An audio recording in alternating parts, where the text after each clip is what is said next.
Salut à tous. Aujourd'hui, nous sommes le mercredi 15 octobre 2025 et notre cher ami Max Blumenthal est de retour parmi nous. Bon retour, Max. Ravi de te voir, Nima. Veuillez vous abonner, cliquer sur le bouton « J'aime » et suivre Max ainsi que ce qu'il fait avec son site web et sa chaîne YouTube. Ils font beaucoup de choses et vous pouvez en apprendre énormément en les suivant. Juste sous son nom, vous voyez The Grey Zone News. C'est à la fois un site web et une chaîne YouTube. Max, commençons par le soi-disant sommet de la paix de Trump à Sharm el-Sheikh, en Égypte. Quel était l'objectif final, selon vous? Quand on regarde la participation au sommet, les discussions qui s'y sont tenues et le résultat.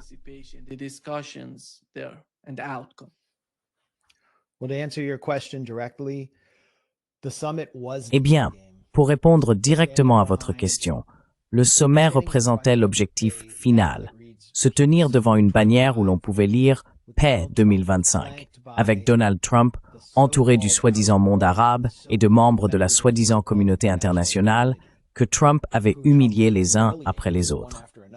C'était ça, le but. Trump donne l'impression d'avoir résolu le problème le plus insoluble de l'histoire récente, offrant l'image d'une solution à la crise israélo-palestinienne, même si Netanyahou n'était pas présent. Netanyahou affirme maintenant « Je ne pouvais pas être là à cause de Simchat Torah et des membres ultra-orthodoxes de ma coalition. Il y avait une fête juive qui approchait, donc je ne pouvais pas être là. » Ce n'est pas la vraie raison de son absence.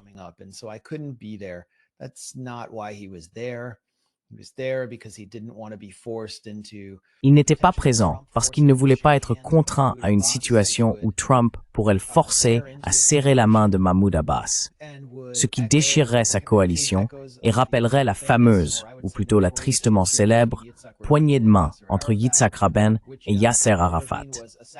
Rabin a été assassiné pour cela, et Netanyahou a contribué à attiser l'assassinat. Toute la coalition de Netanyahou repose sur sa promesse d'empêcher une solution à deux États, d'empêcher la création d'un État palestinien et en réalité d'empêcher la paix. Donald Trump, lui, se moque complètement de s'attaquer aux véritables racines et causes du conflit. Il veut simplement obtenir une sorte de victoire diplomatique.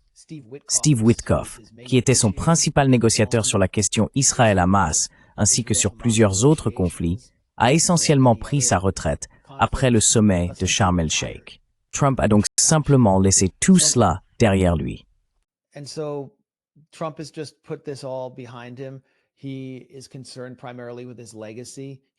Il est principalement préoccupé par son héritage.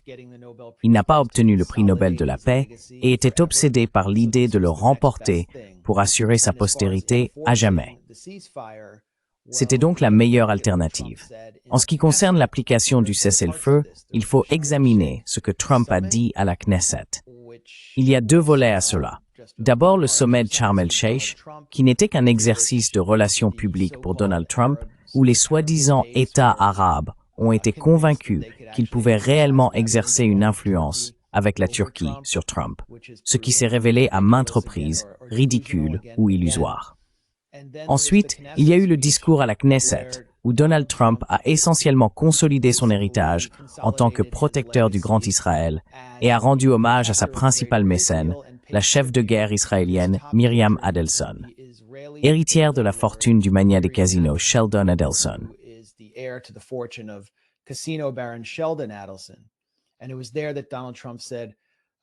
Et c'est là que Donald Trump a dit « Elle est assise là, l'air si innocente, mais elle ne l'est pas. Elle a 60 milliards de dollars à la banque. » Elle était la visiteuse la plus fréquente de la Maison-Blanche, avec son mari, Sheldon, qui était très agressif. Je veux dire, c'était un peu comme un roast, mais en même temps, il lui rendait hommage. Et il a dit qu'il contrôlait en grande partie toute sa vision politique de la région.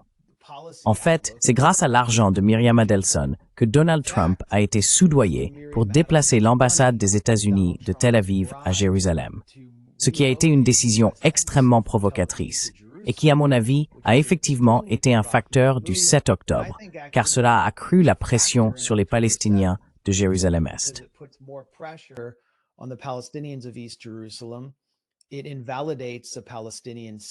Cela invalide l'État palestinien, avec une capitale à Jérusalem-Est, et cela exerce une pression supplémentaire sur l'esplanade de la mosquée Al-Aqsa, qui est constamment envahie par des nationalistes religieux messianiques israéliens fanatiques, y compris le ministre de la Sécurité Itamar Ben-Gvir. Donald Trump fait donc tout cela. Il admet que c'était parce qu'il avait été soudoyé.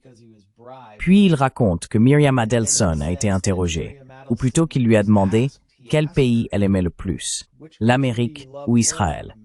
Elle n'a pas répondu, et il a compris que c'était Israël. Il reconnaît donc qu'il a essentiellement été soudoyé par une milliardaire pro-Israël pour mener une guerre politique contre les Palestiniens et contre la région au nom de son pays.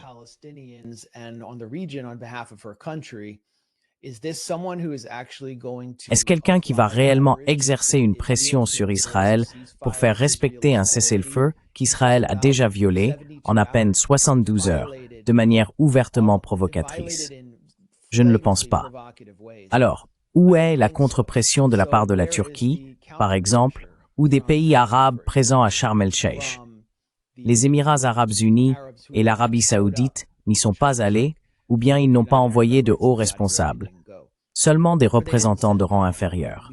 Je ne la vois pas. Donc encore une fois, je pense qu'il s'agissait d'un exercice de propagande pour Trump, destiné à accompagner un cessez-le-feu, qui n'est pas la paix. Ce n'est qu'une pause.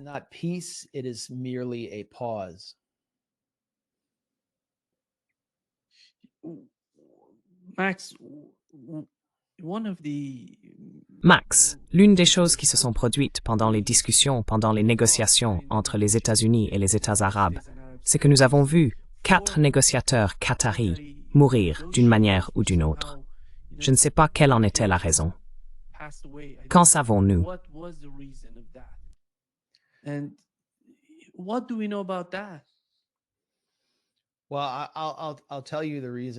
Eh bien, je vais vous dire pourquoi.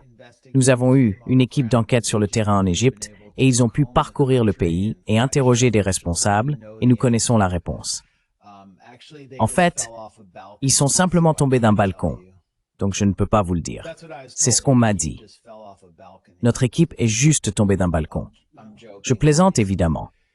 Il est impossible de savoir ce qui se passe en Égypte aujourd'hui. Je veux dire, c'est l'un des endroits les plus difficiles de la région pour un journaliste. Donc je n'ai aucun moyen de le savoir. Cette équipe, je ne sais pas s'ils étaient diplomates ou agents de sécurité. J'ai entendu dire qu'ils étaient agents de sécurité. La version officielle, c'est que leur colonne de direction s'est cassée dans une Mercedes. C'était une sorte de Mercedes Sprinter, je crois. C'est un véhicule plutôt bien construit.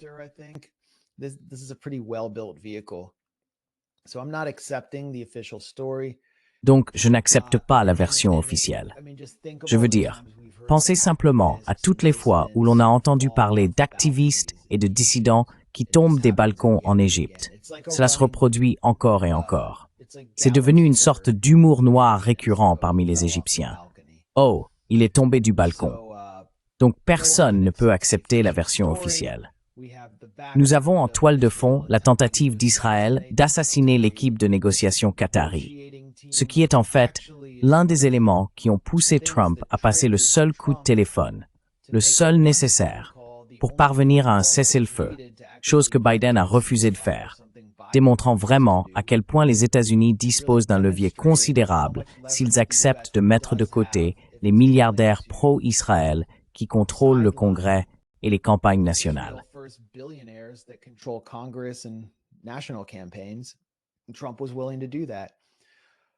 Trump était prêt à le faire. Alors, s'agit-il d'une vengeance liée au fait que l'équipe de négociation qatari, celle du Hamas, a été prise pour cible au Qatar?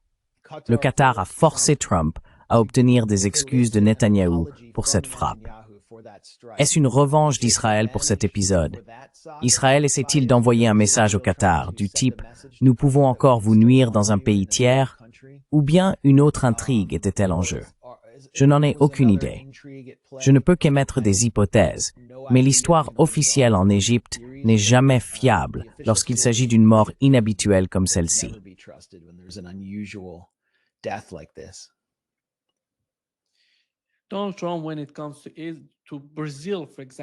Donald Trump, en ce qui concerne le Brésil par exemple, veut se montrer ferme.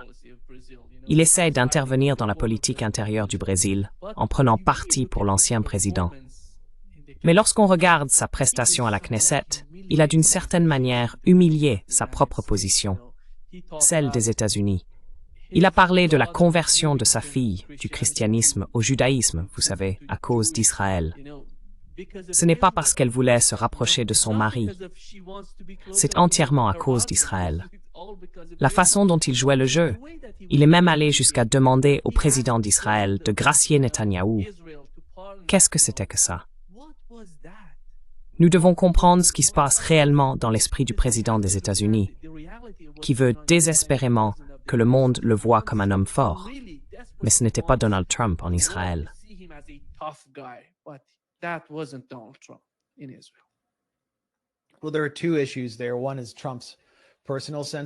Eh bien, il y a deux aspects ici. Le premier, c'est la sensibilité personnelle de Trump, celle qui le rend populaire aux États-Unis. C'est la sensibilité d'un propriétaire de casino, quelqu'un qui a grandi sur les chantiers de son père, traînant avec les ouvriers du bâtiment, et qui aime vraiment divertir son public. Il montait sur scène dans les casinos pour présenter des personnalités. Il possédait même une ligue de football de second rang, appelée l'USFL, fréquentait des athlètes professionnels et adorait simplement se retrouver là-haut à faire rire tout le monde. C'est un peu à l'ancienne, presque comme à l'époque où la mafia possédait Las Vegas et que Bugsy et les gars montaient sur scène avec Dean Martin et le Rat Pack, plaisantant devant le public.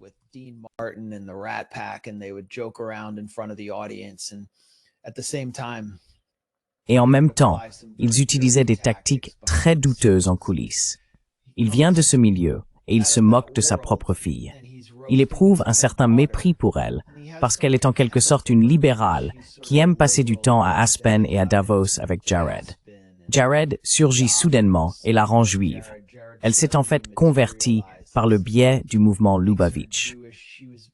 Il fréquente cette synagogue huppée de l'Upper East Side où vont beaucoup de personnes très influentes.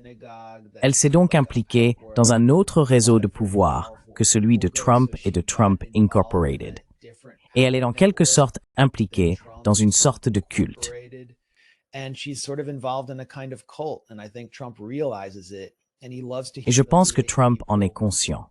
Il adore humilier les gens en public et divertir les foules. Concernant la question de la grâce de Netanyahou, cela vient en partie de la sensibilité de Trump, car il est constamment et à juste titre accusé de corruption. La corruption que nous voyons aux États-Unis fait paraître insignifiantes les affaires auxquelles Netanyahou est confronté. Je veux dire, l'un des subordonnés de Trump, Tom Homan, responsable des expulsions de masse, a tout simplement accepté un sac d'argent de la part d'agents du FBI, $50,000 en échange d'un pot de vin, un pot de vin pur et simple. Cela devrait le conduire en prison. Et Trump a déclaré qu'il n'avait rien fait de mal.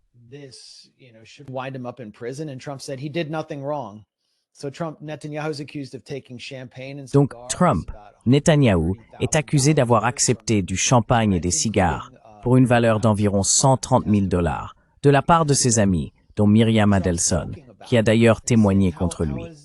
Et Trump en plaisante en disant « En quoi est-ce de la corruption ?» Sérieusement, toute la famille Trump est vouée à la corruption. C'est l'utilisation du pouvoir pour en tirer profit, que ce soit en essayant de s'emparer du Groenland ou en lançant une gamme de téléphones portables Trump dorés qu'ils ont tenté de vendre à des membres influençables de leur base.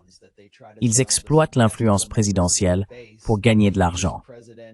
Ils montent des arnaques de crypto-monnaies tout en modifiant la politique crypto en faveur de Donald Trump. C'est de la corruption à un niveau supérieur. Donc, d'une certaine manière, ils tournent ça en dérision. Mais il se moque aussi de Netanyahou.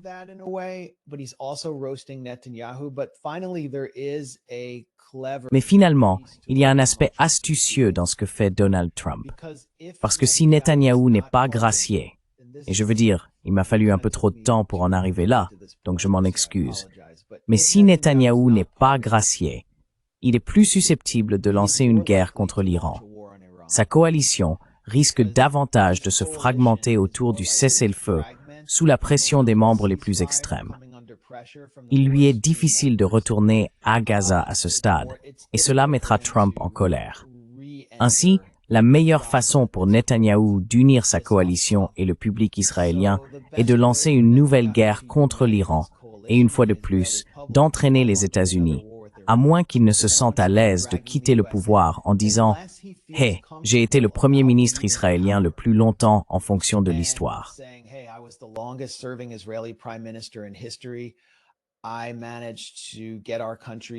J'ai réussi à faire traverser à notre pays une guerre très difficile, existentielle, et je ne vais pas être poursuivi. S'il n'est pas gracié, il doit rester au pouvoir jusqu'à sa mort. Je pense donc que c'est la raison pour laquelle Trump a dit cela. C'était, d'une certaine manière, sage de la part de Trump, car Donald Trump ne fera pas ce qui est nécessaire, ce que Biden aurait dû faire, à savoir faire tomber Netanyahou en exerçant une pression et un levier énorme qui l'aurait forcé à accepter un cessez-le-feu sans victoire totale, ce qui aurait fait exploser sa coalition et l'aurait renvoyé devant les tribunaux. Mais Biden a été trop lâche et trop sous l'influence israélienne pour le faire, comme le dit désormais Kamala Harris dans ses propres mémoires.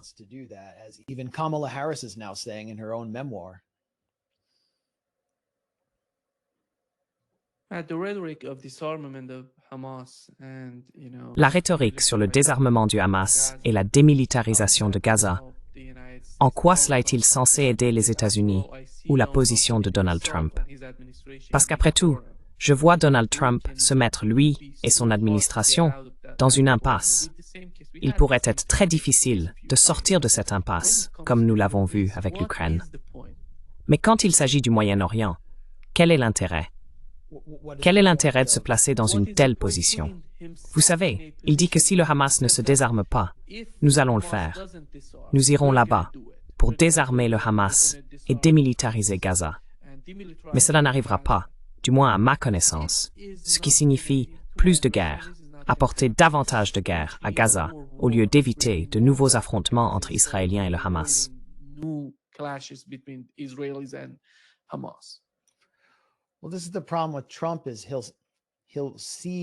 Eh bien, le problème avec Trump, c'est qu'il finit par se rallier à la réalité. Puis, quelques jours plus tard, il revient à une position rhétorique complètement différente. Cela donne l'impression qu'il a un double néoconservateur. Je veux dire, il menace maintenant la Russie avec des missiles Tomahawk, ce qui est extrêmement provocateur. C'est un peu comme les missiles Attack-MS, car il a fallu tellement de temps après la promesse des chars Léopard à l'Ukraine, ou des F-16 avant qu'ils n'apparaissent réellement sur le terrain. Mais les missiles Tomahawk représentent un autre niveau de provocation, car la Russie n'a aucun moyen de déterminer si ces missiles sont équipés d'ogives nucléaires ou non.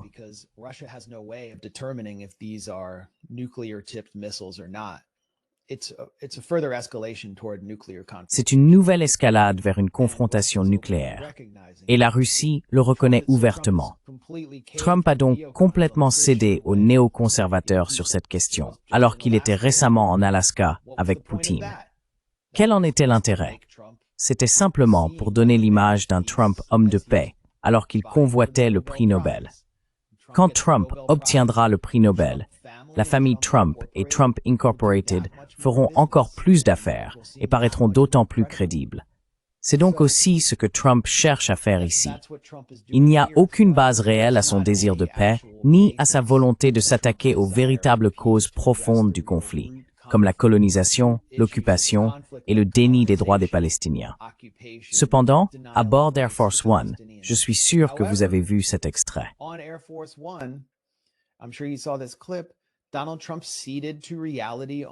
Donald Trump s'est finalement rendu à l'évidence sur la question du maintien des armes par le Hamas et a déclaré que nous avions donné au Hamas la permission de maintenir l'ordre dans la bande de Gaza et de la nettoyer lorsqu'on l'a interrogé sur l'exécution de collaborateurs. Ces collaborateurs étaient des bandes de brigands soutenus par Israël. protégés par la couverture aérienne israélienne et abrités dans des bases militaires israéliennes de facto à Gaza.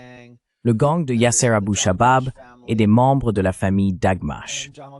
Trump a déclaré, « Eh bien, le Hamas doit maintenir l'ordre », reconnaissant ainsi que l'un des termes convenus par son équipe était une certaine ambiguïté concernant la possession d'armes par le Hamas. Ainsi, le désarmement du Hamas, pour l'instant, est écarté.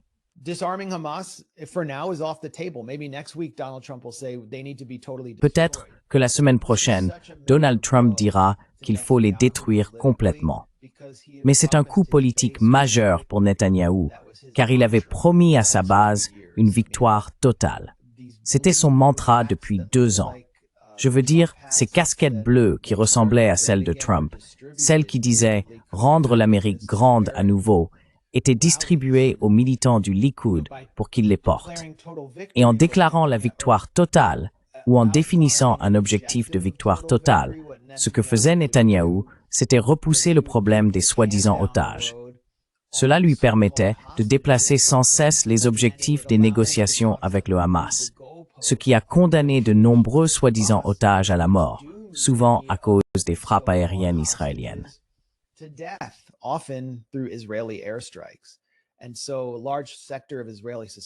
Ainsi, une grande partie de la société israélienne est furieuse contre Netanyahou pour avoir défini un objectif aussi délirant. Et maintenant, Trump a révélé toute l'affaire en déclarant qu'il n'y aurait pas de victoire totale. Les médias israéliens regorgent de rapports angoissés sur la reconstitution du Hamas, sur les brigades Al-Qassam qui se montrent dans les rues et démontrent qu'elles conservent un contrôle total. Et l'aide parvient à passer. L'aide commence à atteindre la population, car les pilleurs soutenus par Israël sont en train d'être vaincus. Israël a donc réduit la quantité d'aide de 50%, violant ainsi une autre clause du cessez-le-feu que Trump refuse de faire respecter. Mais pour revenir à votre question, sur la question du désarmement du Hamas, je pense que c'est écarté pour le moment.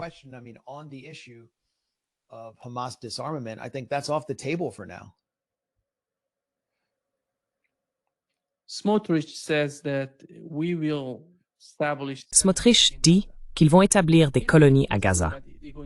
S'ils vont dans cette direction, pour désarmer le Hamas, et que le Hamas accepte, disons, de faire quelques changements internes afin de faciliter un accord entre l'Occident, le Hamas et les Gazaouis, que se passe-t-il alors lorsque les Gazaouis entendent Smotrich parler de nouvelles colonies à Gaza? Cela ramène toute la question de la Cisjordanie. Qui a le dessus dans l'administration de Netanyahou? Est-ce Smotrich avec Ben Gvir? Parce que j'ai l'impression que Smotrich et Ben Gvir sont différents de Netanyahou et de sa faction au sein du gouvernement. Qu'en penses-tu?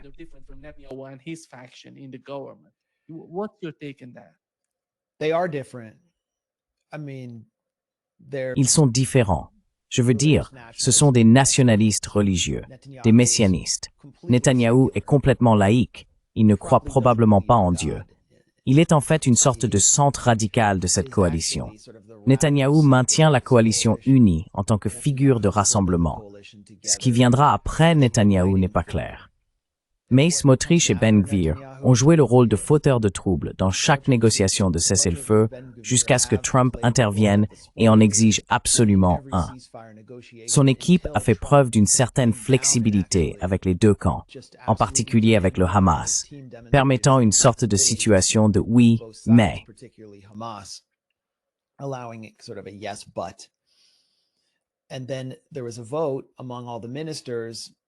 Et puis, il y a eu un vote parmi tous les ministres, et Smotrich, Ben Gvir et une autre figure radicale des colons, nommée Orit Struk, ont voté contre. Mais ils étaient largement minoritaires. Ils ont donc été effectivement mis à l'écart. Smotrich parle au nom du camp nationaliste religieux en Israël, y compris de nombreux partisans qui ne votent pas pour son parti ni pour lui. Il essaie de s'imposer comme le porte-parole du camp messianique, qui a combattu en nombre sans précédent à Gaza. Et si vous avez vu les images de soldats érigeant d'immenses menorahs pendant Hanouka dans les ruines de Shujaïa, ou dansant avec des rouleaux de la Torah dans des maisons détruites, c'est à ce public que Smotrich s'adresse.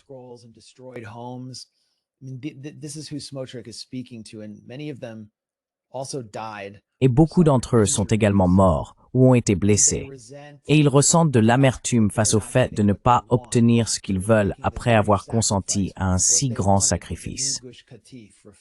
Ce qu'ils voulaient, c'était un nouveau Gush Katif, en référence à la colonie d'environ 9000 fanatiques qui a été évacuée de force de Gaza en 2005 à la suite de la fin de la seconde intifada. Ils ont en réalité été chassés par le Hamas, les brigades Al-Qassam et la résistance palestinienne, puis Gaza a été placé sous blocus. Cela a été fait par une autre figure, le parrain du parti Likoud, Ariel Sharon. On ne s'attendait pas à ce qu'Ariel Sharon fasse une chose pareille.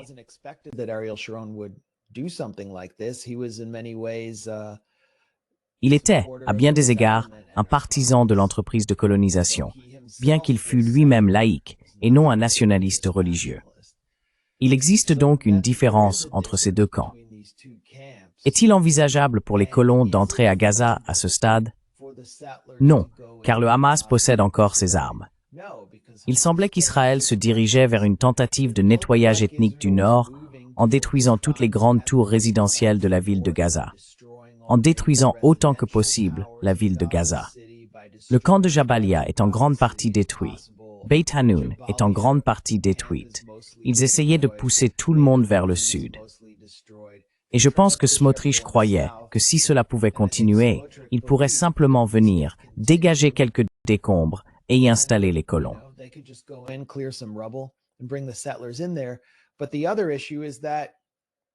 Mais l'autre problème, c'est qu'au fil des années, la tentative de coloniser Gaza a généralement été un échec, car quiconque, en dehors des cercles les plus fanatiques du camp nationaliste religieux, essayait de s'y installer, n'avait pas vraiment envie d'y rester et finissait par partir.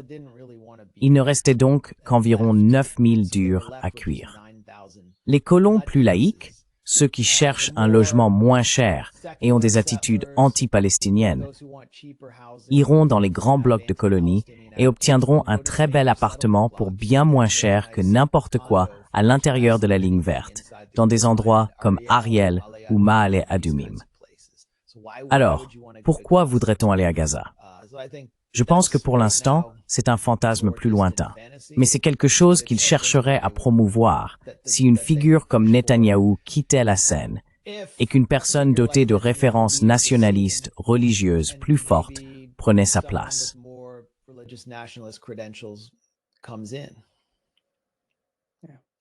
Les Iraniens ont décidé de ne pas participer en Égypte. Leur argument était que le ministre des Affaires étrangères d'Iran a déclaré que les États-Unis les avaient attaqués et les menaçaient de nombreuses sanctions. C'est la raison pour laquelle ils ne seront pas présents. Mais ils accueillent favorablement toute forme de solution pour Gaza. Voyez-vous autre chose au-delà de cela? Au-delà de ce qu'a dit le ministre des Affaires étrangères d'Iran, comme l'une des principales raisons pour lesquelles l'Iran n'a pas participé.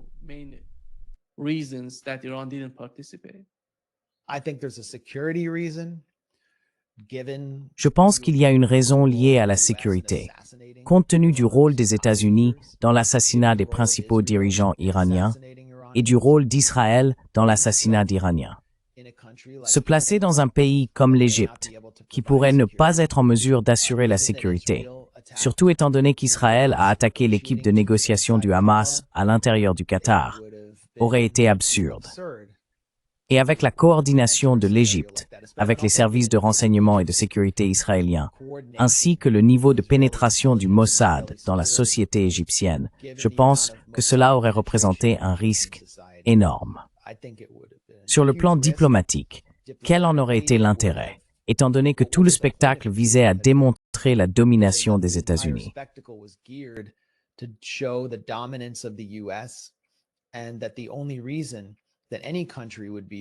La seule raison pour laquelle un pays serait présent là-bas est de montrer son désir de rester dans l'orbite de Washington et de faire partie de l'Alliance transatlantique. Tous les États arabes qui y ont participé dépendent de l'aide américaine, en particulier l'Égypte. L'Iran a donc choisi de démontrer son indépendance vis-à-vis de ces spectacles creux et de la vision unipolaire que Washington tente d'imposer au monde, en restant essentiellement chez lui. Je pense que c'était la décision la plus rationnelle. Et cela deviendra plus clair dans les semaines à venir, lorsque Trump refusera d'utiliser son influence pour instaurer une véritable paix et que la guerre commencera à se rapprocher du seuil de l'Iran grâce à Israël et à Netanyahou.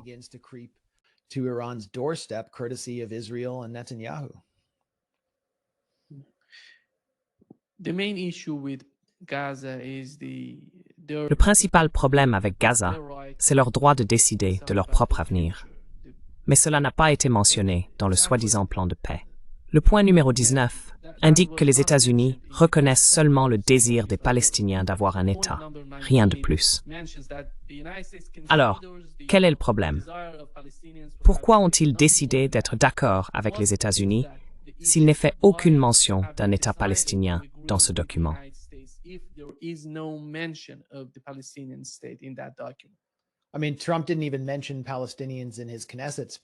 Je veux dire, Trump n'a même pas mentionné les Palestiniens dans son discours à la Knesset. Il n'a pas dit, vous savez, qu'ils ont énormément souffert et qu'il faut les considérer comme un peuple, simplement comme des êtres humains. Il n'a rien dit de tel à la Knesset. Il n'existait pas. Et puis Mahmoud Abbas, quel était le but de sa présence à Sharm el-Sheikh? Sa présence a été complètement éclipsée. En coulisses, lui et l'autorité palestinienne ont fait pression contre la libération de Marwan Barghouti, qui serait la figure la plus unificatrice que le Hamas cherche à faire libérer, même s'il n'est ni un ami ni un membre du Hamas. C'est une figure fédératrice, dotée d'une crédibilité populaire qui transcende le factionnalisme de la politique palestinienne et qui pourrait émerger comme un dirigeant capable de former un gouvernement d'unité en vue d'un certain type d'État palestinien.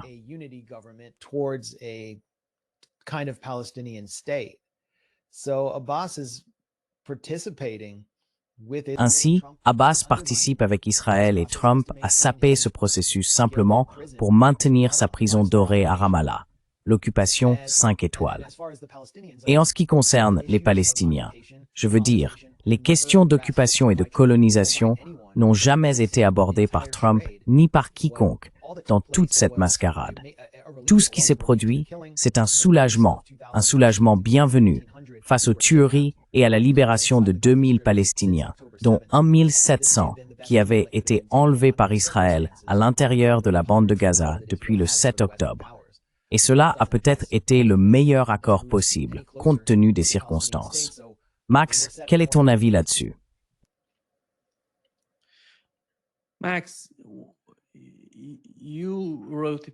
Vous avez écrit un article, je ne parle pas de vous personnellement, mais de vous et de votre équipe, sur The Grey Zone, à propos de la base israélienne secrète qui a été frappée par une attaque iranienne pendant la guerre de 12 jours. Que savons-nous de ce qui s'est passé durant ces jours-là, compte tenu de cette affaire?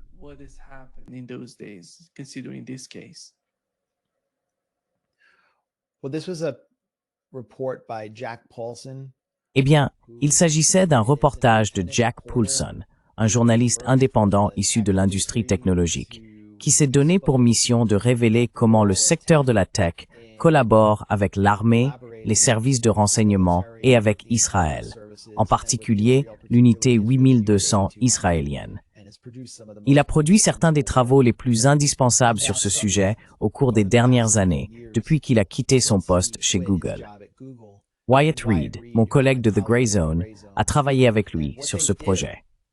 Ce qu'ils ont réussi à faire, c'est à géolocaliser le site 81, une base militaire israélienne hyper secrète, de facto, qui assure le commandement et le contrôle de l'appareil de renseignement militaire israélien. Elle est nichée dans le complexe de la Kiria, une grande tour située au nord de Tel Aviv, le long du boulevard Menachem Begin, tout près du centre commercial israélien et du complexe gouvernemental. Et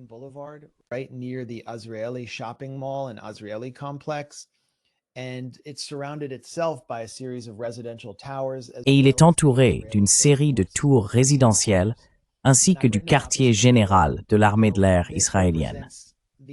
J'en ai déjà parlé auparavant, de la façon dont cela représente le summum de l'utilisation de boucliers humains autour du nœud central de la machine génocidaire d'Israël. C'est le bunker de la forteresse de Sion, où Netanyahou et son cercle rapproché se réfugient chaque fois qu'il y a des représailles pour les guerres qu'il déclenche dans la région. Plus récemment, en juin, pendant la guerre de 12 jours, le 13 juin, des cibles près de la Kiryat ont été touchées. L'une d'elles était la tour nord du complexe résidentiel Da Vinci, une tour construite à côté de la Kiryat, juste au sud des tours canarites de l'armée de l'air israélienne. Ce que Jack Poulson et Wyatt Reed ont déterminé, c'est qu'elle se trouvait également au-dessus d'un bunker de renseignement militaire souterrain administré conjointement par les armées américaines et israéliennes.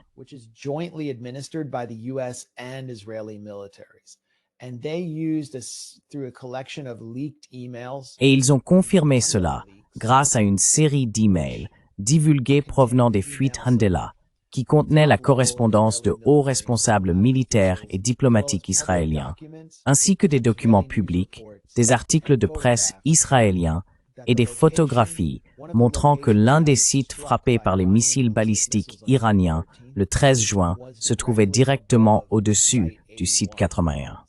Je ne sais pas si l'Iran savait que c'était ce site.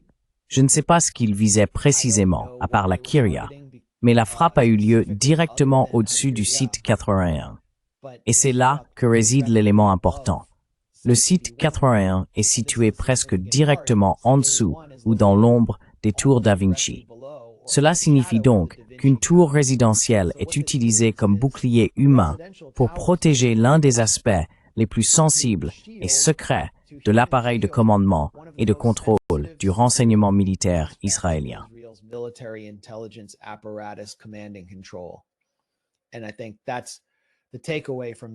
Et je pense que c'est la leçon à tirer de cet article. Un autre point à noter est qu'un journaliste de Fox News, Trey Yingst, s'est rendu sur le site de la frappe, ou plutôt de la série de frappes de missiles balistiques, le 13 juin. Il existe des images montrant la police israélienne le repoussant et lui interdisant de filmer. Depuis, Israël a encore renforcé la protection de la zone pour empêcher le public de la filmer, en érigeant de hauts murs et en évacuant certaines zones voisines. Cela montre bien qu'ils ne veulent pas que le public ou la presse soient informés de ces sites. Le tout reste soumis à la censure officielle. Mais les Israéliens ne peuvent plus prétendre que l'Iran cherche à tuer des civils israéliens, alors qu'il s'agissait clairement d'une cible militaire.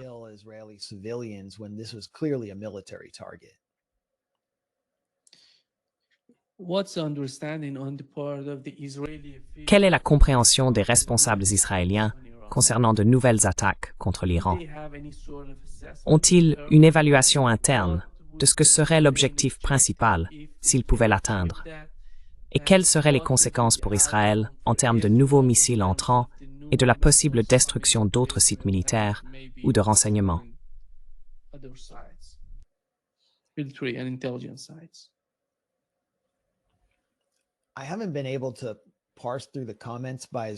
Je n'ai pas réussi à comprendre les déclarations des responsables israéliens pour savoir ce qu'ils espèrent accomplir. Il me semble qu'il existe encore, au sein de la direction politique israélienne, une illusion selon laquelle un changement de régime pourrait être obtenu en Iran. Et c'est un sujet sur lequel nous avons également fait des reportages. Nous avons republié un article de Jack Poulson révélant que le Mossad intensifie ses efforts de recrutement en ligne visant les Iraniens de la diaspora, en particulier en Allemagne, promettant des paiements lucratifs et des opportunités pour faire sortir leurs familles d'Iran, les relocaliser et subventionner leur logement s'ils peuvent fournir des informations sur des installations iraniennes sensibles, notamment nucléaires. Ils recrutent donc spécifiquement des Iraniens de la diaspora, mais aussi à l'intérieur de l'Iran, qui travaillent dans ces installations.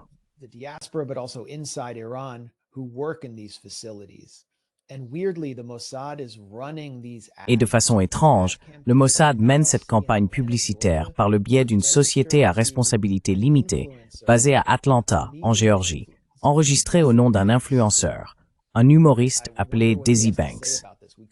Je me demande ce qu'il en pense. Nous n'avons pas pu le joindre. Mais le fait est qu'il cherche toujours à affaiblir le savoir-faire scientifique de l'Iran, son industrie nucléaire. cela reste la principale cible d'Israël. C'est cohérent avec leur stratégie générale du tonte de la pelouse, un concept qu'Israël a développé pendant le siège de Gaza, où, sans provoquer de changement de régime, ni détruire l'ennemi, ils l'affaiblissent par une guerre continue et des opérations courtes qui ne durent que quelques jours, mais qui parviennent tout de même à le faire reculer. Et c'est une chose qu'ils cherchent clairement à obtenir.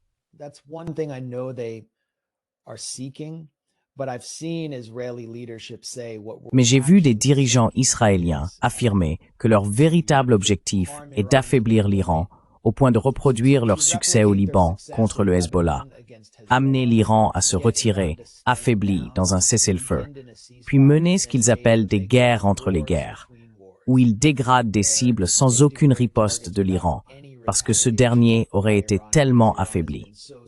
C'est illusoire. L'Iran n'est pas le Liban. La dissuasion iranienne est bien plus forte que celle du Hezbollah, et le pays ne se trouve pas non plus directement aux portes d'Israël. L'autre aspect, c'est l'échec politique de la guerre de 12 jours menée par Israël. Israël a rassemblé le public iranien autour du drapeau, y compris de larges pans de la population qui ont pourtant des différends avec la République islamique et la Révolution.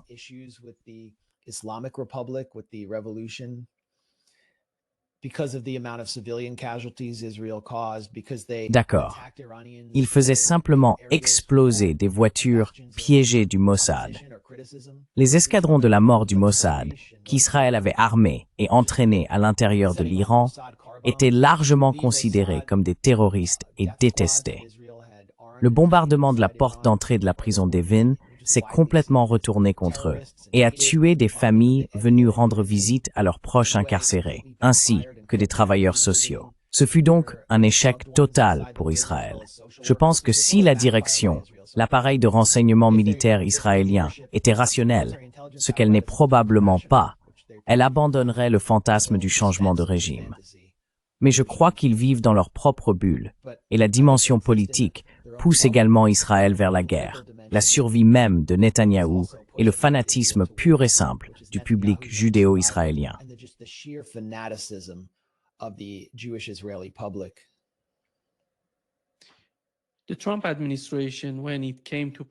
Lorsque l'administration Trump est arrivée au pouvoir, elle a décidé de s'en prendre aux Yéménites, les Houthis. Ils ont dit, cette fois, ce sera différent. Nous allons leur faire sentir à quel point les États-Unis sont puissants. Ils sont intervenus, et après tout cela, ils ont fini par se retirer de la mer Rouge, du Bab el-Mandeb et de cette région. Pensez-vous que le même schéma s'applique au conflit entre les États-Unis et le Yémen, ou l'Iran? Comment se sentent-ils? Ont-ils un ressenti différent aujourd'hui? Ont-ils tiré des leçons de la première phase de la guerre entre les États-Unis, Israël et l'Iran, lorsque les États-Unis s'y sont impliqués? Quel est l'enjeu ici? Pensez-vous qu'il y a encore, au sein de l'administration, des personnes qui croient pouvoir vaincre l'Iran? Ou bien pensent-ils, comme auparavant dans la mer Rouge, que cela ne fonctionnera pas, qu'ils ne vont pas aller dans cette direction?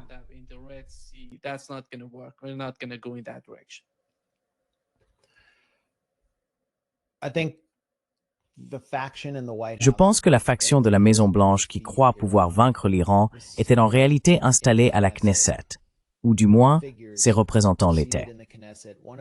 L'un d'eux se trouvait juste devant Miriam Adelson, et c'était John Ratcliffe, que nous avons identifié, d'après les propos d'un responsable de l'administration Trump, cité par The Grey Zone, comme un sténographe du Mossad. Quelqu'un qui avait convaincu Trump que l'Iran était sur le point de produire des ogives nucléaires et même de les distribuer aux Ansar Allah du Yémen. Encore une supercherie sur les armes de destruction massive. John Ratcliffe est fondamentalement incompétent pour tout poste lié au renseignement, même à la Chambre des représentants.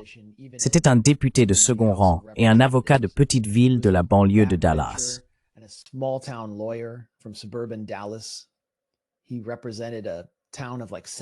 Il représentait une ville d'environ 7000 habitants près de Dallas, et il est maintenant à la tête de la CIA.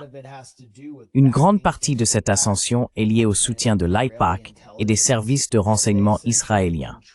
Il contrôle essentiellement sa manière de penser, tandis que les responsables moins connus de la CIA le font se sentir important et le manipulent à leur façon. Alors, pourquoi était-il assis devant Miriam Adelson? Parce qu'il est très proche et très amical avec les Israéliens et qu'il a joué un rôle clé dans le processus qui a conduit Israël à estimer qu'il pouvait lancer une guerre non provoquée contre l'Iran et que les États-Unis viendraient le sauver des conséquences d'un conflit qu'il avait déclenché mais ne pouvait pas terminer.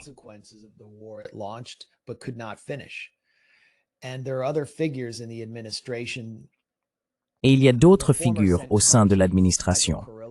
L'ancien chef du CENTCOM, Michael Kurilla, était une autre personnalité que l'Israël appréciait.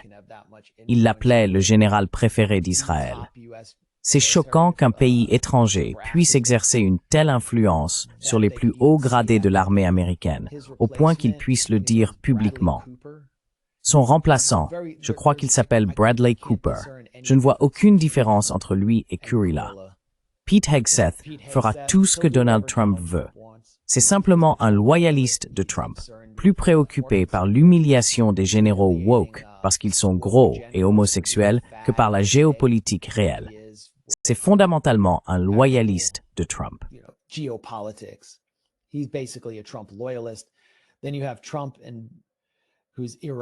Ensuite, il y a Trump, qui est imprévisible, et J.D. Vance, qui a déclaré être opposé à une guerre avec l'Iran. Le public américain est fermement opposé à la guerre, y compris la plupart des partisans MAGA, à l'exception des téléspectateurs de Fox News de plus de 55 ans, car Fox News est devenu un véritable instrument au service d'Israël. Je pense qu'avec toutes ces factions, il serait politiquement risqué pour Donald Trump d'autoriser simplement une nouvelle guerre israélienne. Et après ce spectacle de paix, je pense que cela a repoussé l'échéance d'une guerre israélienne. Je crois que le calendrier a également été retardé par la frappe autodestructrice d'Israël au Qatar. Mais nous devons tout de même nous attendre à une nouvelle escalade.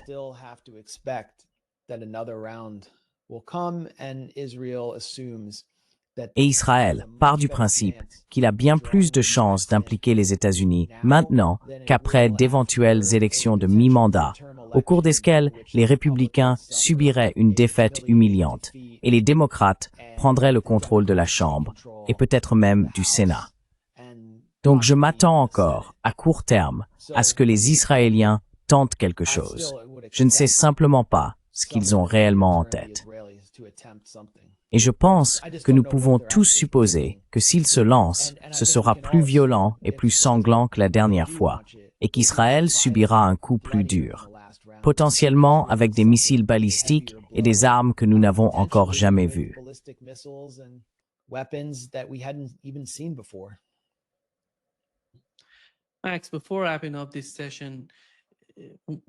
Max, avant de conclure cette session, nous avons une nouvelle lauréate du prix Nobel de la paix, Maria Corina Machado. Oui, elle a gagné. Elle a d'une manière ou d'une autre battu Donald Trump. Elle est plus importante pour l'establishment que Donald Trump en ce moment. Alors, quelle est la situation au Venezuela? Parce qu'en y repensant, 2021, c'était l'opposition russe, 2022, l'opposition biélorusse, 2024, l'opposition iranienne, et maintenant, l'opposition vénézuélienne. Que veulent-ils du Venezuela? Tout tourne autour du pétrole. C'est une question géopolitique, et bien au-delà de cela. Quelle est ton opinion là-dessus?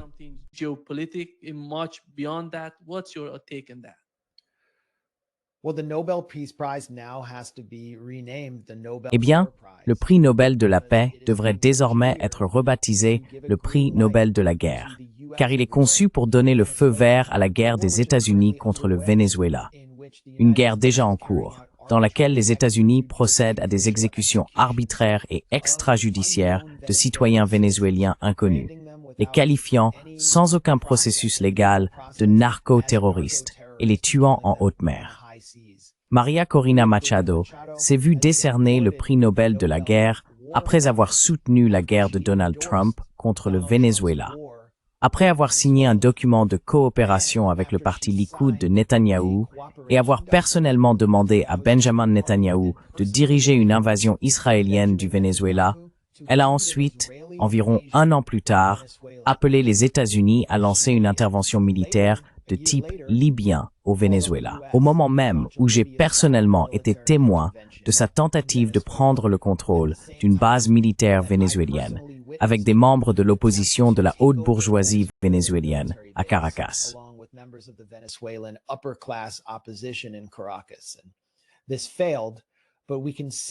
Cela a échoué, mais nous pouvons constater que María Corina Machado représente la faction la plus radicale de l'opposition vénézuélienne, celle qui a soutenu des sanctions qui, selon le Center for Economic and Policy Research, ont causé la mort de dizaines de milliers de Vénézuéliens et déclenché une vague migratoire massive vers le nord, jusqu'à la frontière entre les États-Unis et le Mexique. Cela, à son tour, a alimenté la montée de Trump et de la droite nativiste et anti-immigrée. Lorsque nombre de ces Vénézuéliens, durant le second mandat de Donald Trump, ont été expulsés, non pas vers le Venezuela, ce que le gouvernement du président Nicolás Maduro autorisait et même accueillait favorablement, mais vers un camp de torture dans l'El Salvador de Nayib Bukele, où ils ont été humiliés. María Corina Machado ne s'est pas tenue aux côtés de ses compatriotes au Venezuela, mais aux côtés de Donald Trump.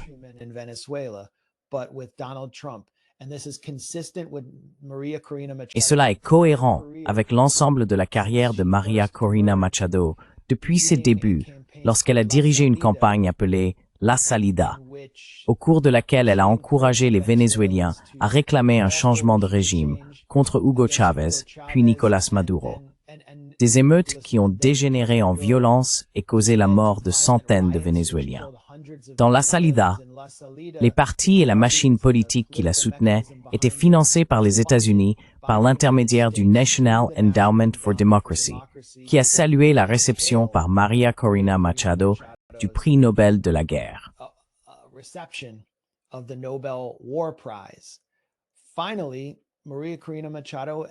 Enfin, María Corina Machado a ouvertement promis que si les États-Unis allaient de l'avant avec une invasion du Venezuela pour la placer au palais de Miraflores en tant que présidente, elle remettrait les richesses pétrolières et minérales du pays aux plus offrants. Et il semble assez clair qu'une coterie de milliardaires MAGA s'est déjà réunie pour piller le Venezuela. Ce qui explique pourquoi Elon Musk est soudainement devenu un fanatique du changement de régime au Venezuela, alors qu'il n'avait jamais évoqué la question auparavant lorsque María Corina Machado se présentait à la présidence. C'est donc une récompense pour la guerre. Elle valide les exécutions extrajudiciaires illégales de Donald Trump et la volonté générale de piller les ressources du Venezuela par une guerre de changement de régime. Et elle discrédite totalement le prix Nobel.